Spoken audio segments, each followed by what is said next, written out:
ప్రముఖ సినీ నటి శ్రీమతి సంగీత గారి ప్రారంభించారు. IVF చికిత్సలో 25% భారీ discount, free doctor consultation, free ultrasound scan. 49 అంటే సంతానం, 49 అంటే సంతోషం. సో మేడం, ఈ రోజు బీసీల కోసం, బీసీలకు అన్యాయం జరిగిందంటూ ఈరోజు పెద్ద ఎత్తున హైదరాబాద్ కలెక్టరేట్ దగ్గర మీరు ధర్నా కార్యక్రమం చేపట్టారు. సో కేంద్రం కూడా ఇదే కాంగ్రెస్ గవర్నమెంట్గా ఉన్నప్పుడు కానీ, అంతకుముందు కానీ, ఏదో అంతకుముందు బీఆర్ఎస్ ఉన్నప్పుడు కానీ తెలంగాణకి పెద్దగా నిధులు కేటాయించలేదు. సో మీరేంటి అంటే డైవర్షన్ కోసమా ఏంటి? ఎందుకు ఇది? నిజంగానే బీసీల పట్ల ఎంత ప్రేమ ఉందా మీకు?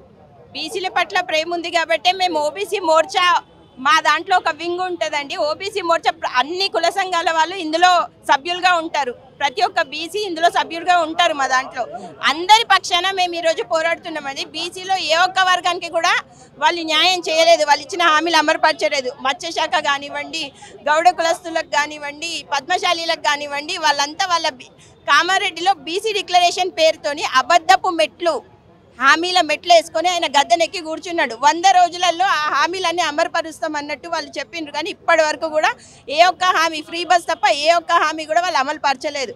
అందుకని ఎస్పెషల్లీ మా బీసీలకు ఇచ్చిన హామీలు, అందుకని మేము భారీ ఎత్తున వారం రోజుల నుంచి ఈ నిరసన కార్యక్రమాలు చేపడుతున్నామండి.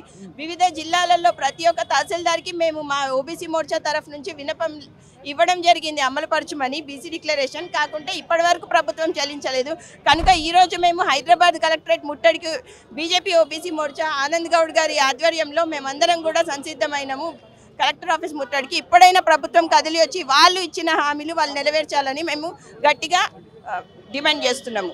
కానీ ఇదే కాంగ్రెస్ గవర్నమెంట్ ఇప్పుడు అడుగుతూ ఉంది, తెలంగాణ రాష్ట్రానికి మొన్న కేటాయించినటువంటి బడ్జెట్లో తెలంగాణ రాష్ట్రానికి ఏం నిధులు కేటాయించలేదు.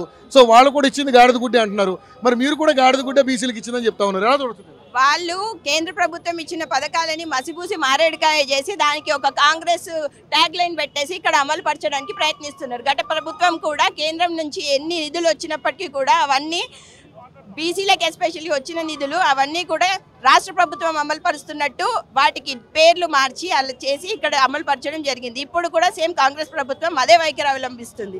కేంద్రం నుంచి రాష్ట్రానికి ఎంత వాటా రావాలో అంత వాటా ఖచ్చితంగా బీజేపీ పార్టీ ఇక్కడికి అలొకేట్ చేసిందండి. కాకుంటే అది వేరే విధంగా దాన్ని తప్పుదోవ పట్టించి వేరే విధంగా అది ఇక్కడికి కమ్యూనికేట్ చేయడం జరుగుతుంది.